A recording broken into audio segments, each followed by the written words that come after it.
औज़ुबिल्लाहि बिस्मिल्लाहिर्रहमानिर्रहीम। अस्सलाम वालेकुम नाज़रीन। नाज़रीन, मैं हूँ इरशाद अंसारी और आप देख रहे हैं पे टैक्स। नाज़रीन, आज हम गुफ्तगू करेंगे कि जिनेवा में जो अहम बैठक हुई है, डोनर्स कॉन्फ्रेंस हुई है रेज़िलिएंट पाकिस्तान के नाम से, उस कॉन्फ्रेंस के बारे में बहुत सारे सवालात उठ रहे हैं।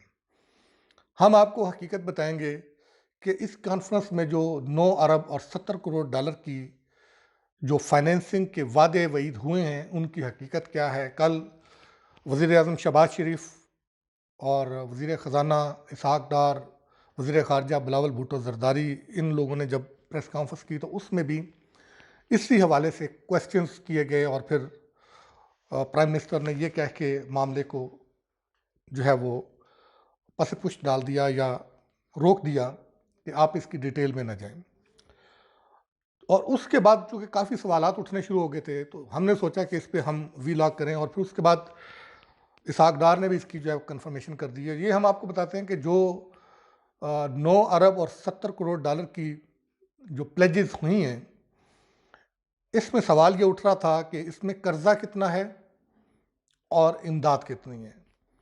कर्जा वो है जो हमने वापस करना है, उस पे कुछ रियायती कर्जा होगा, उसमें कुछ नॉमिनल इंटरेस्ट रेट भी जो है वो लागू होगा और उसकी मियाद भी होगी, उसकी वापसी भी होगी। इमदाद और ग्रांट वो है जिस पे कुछ हमने कोई लेना देना नहीं है, वो हमारे पास आ गई और हमने उसको यूटिलाइज़ करना है। ना उसका रिटर्न है, ना उस पे इंटरेस्ट रेट है। तो जी नाज़रीन, ये मैं आपको बताऊं कि जो 9 अरब और 70 करोड़ डॉलर की प्लेजेस हुई हैं, इसमें कोई 1 अरब और 70 करोड़ डॉलर के लगभग इमदाद है, ग्रांट है, जो सैलाब मुतअस्सरा इलाकों में बहाली और तामीर नो के काम हैं, उस पे खर्च होगी। बाकी जो 8 अरब डॉलर है, ये हमें प्रोजेक्ट लोन्स यानी कि मंसूबों के लिए कर्ज़ों की सूरत में मिलेंगे, जिसमें हमें रियायती मार्कअप भी पे करना पड़ेगा और ये 3 साल की मुद्दत में हमें ये मिलेंगे और हमने 3 साल में इसको खर्च करना है। इसमें कुछ प्रोजेक्ट ऐसे होंगे जो ये जो डोनर ममालिक या इदारे हैं, ये खुद एग्जीक्यूट करेंगे अपने इदारों के ज़रिए, अपनी एनजीओज़ के ज़रिए या अपने सफारत खानों के ज़रिए। और फिर कुछ ऐसे होंगे कि जिसको हुकूमत पाकिस्तान एग्जीक्यूट करेगी और साथ में उसका जो मैकेनिज़्म बना हुआ होगा कि किस तरह जो है वो पैसे आएंगे और फिर उसको कैसे खर्च किया जाएगा और उसका फिर बाकायदा तौर पे ऑडिट होगा, उसकी ऑडिट की जो है वो रिपोर्ट जो है वो पेश की जाएगी। और इस पे ये भी बता दें कि जो ये इमदाद आई है, ये हम रिकंस्ट्रक्शन यानी तमीर नो और फिर बहाली के उस पे जो है वो खर्च करेंगे। और इसके साथ साथ जो हम आपको थोड़ा सा बताना चाह रहे हैं वो ये है कि अभी चूँकि हम एक्सपेक्ट कर रहे थे कि आज ये जो प्लेजेस हुई थी और इसकी जो मार्केट में खबरें सामने आई थी, इसकी इब्तदाई झलक तो मुल्क की इकॉनमी में देख ली है कि आज जो हम कारोबारी जो दिन का आगाज़ हुआ, तो उसका मुल्की स्टॉक मार्केट पे काफ़ी अच्छा जो है वो असर देखने में आया। अभी जब हम आपसे बातचीत कर रहे थे, तो थोड़ी देर पहले जब मैंने मुल्क की स्टॉक मार्केट का इंडेक्स चेक किया, तो 450 पॉइंट से ज़्यादा जो है वो मस्बत था। यानी कि अरबों रुपए का जो है वो मार्केट में इंडक्शन और मार्केट में लोगों को फ़ायदा हुआ है। चूँकि मार्केट का इंडेक्स जब नीचे जाता है तो अरबों रुपए का नुकसान भी आवाम को होता है, लोगों को होता है, इन्वेस्टर्स को होता है। तो जब ऊपर जाता है तो डेफिनेटली वो गेन भी करते हैं। तो ये एक अच्छा असर इकॉनमी पे पड़ा है। और लेकिन इसके साथ साथ इस असर को बरकरार रखने के लिए ज़रूरी है कि जो हम लाज़मी जुज़ करार दे रहे हैं बाकायदा तौर पे, कि उसमें बेहतरी ज़रूरी है और वो है पॉलिटिकल स्टेबिलिटी। अभी पंजाब का इशू चल रहा था, वो अब रिज़ॉल्व हो गया है। अदालत ने भी केस जो है वो निपटा दिया है, एतमाद का वोट ले लिया गया है। तो अभी बेहतर ये है कि स्टेक होल्डर्स को चाहिए, हमारे सियासतदानों को चाहिए कि वो मामलात को माजी में फंसने की बजाय आगे की तरफ लेके चलें, आगे बढ़ें, ताकि मुल्क आगे चले और इकॉनमी जो है वो बेहतर हो।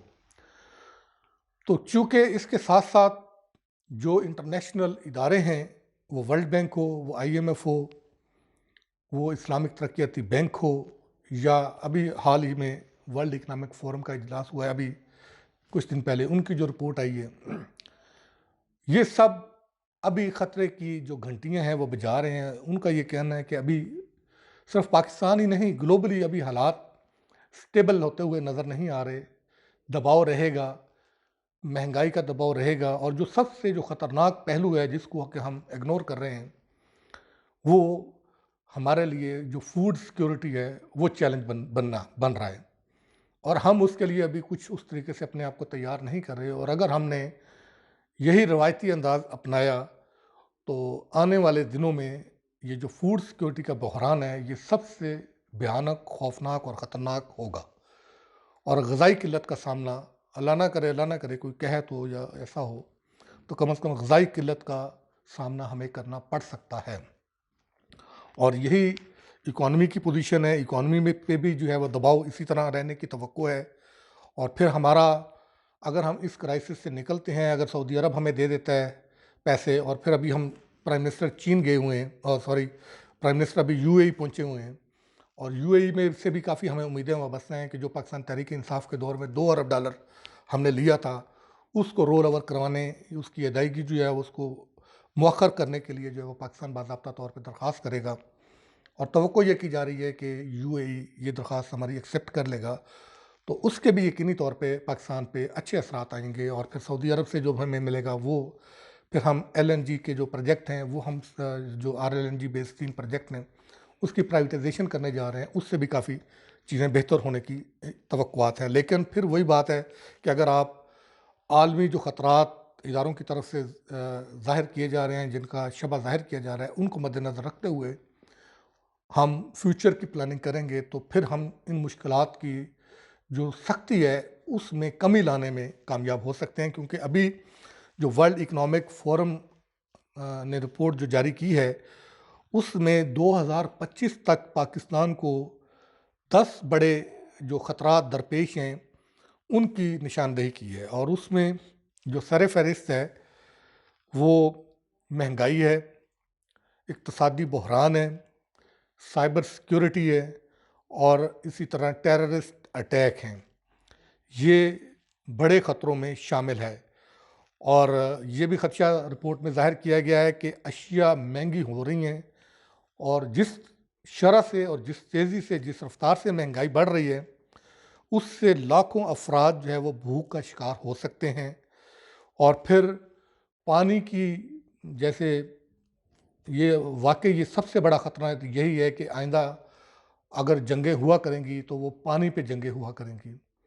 आबी वसाइल की जो है वो बुरी तरह बहुत बहुत बड़े बहरान का जो है वो ख़दशा ज़ाहिर किया गया है। और ये कहा गया है कि आबी जो वसाइल हैं उसको लेके जो इलाकाई तनाज़ात हैं वो काफ़ी जो है वो ख़तरनाक सूरत हाल इख्तियार कर सकते हैं। और इससे बढ़ के जो ख़तरा ज़ाहिर किया गया है कि कुछ ममालिक की तरफ से इलाकाई सतह पे सबसे बड़ा जो अपने मुखालफिन के ख़िलाफ़ हथियार के तौर पे इस्तेमाल होने का ख़दशा है वो पानी होगा, जिसका हम बतौर पाकिस्तानी अब से नहीं पिछले कई अरसे से बारहा अपने अज़ली दुश्मन भारत की तरफ से उस जारहाना अज़ाइम और उस जारहाना इक़दामात का मुशाहिदा भी कर चुके हैं और उसका शिकार भी हो चुके हैं।